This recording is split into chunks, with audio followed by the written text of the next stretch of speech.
السلام عليكم. عدوه 5 كل خميس عليك يا كينج.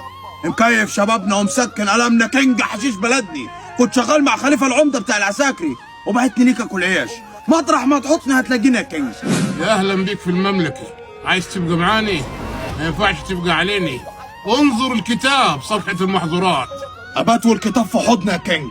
خياني ما تليكش عليك وانا ما بتصرفش فيه، دي ليها ناسي بعيد عن احنا الاثنين. انا اذبح نفسي عليك يا كينج. قوم وقف.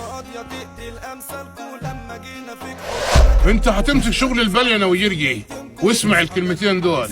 اللي يشتغل معاي الخوف ما يعرفش طريق قلبه، حتى الموت يخاف منك ما تخافش منه. هما شرطة كبسة بجد حبسة وكل ساعة في تفتيش، مفيش كيوب في جيبنا ده خدوا صاحبنا ماسكينه بقرش حشيش، بوكس ويا شرطة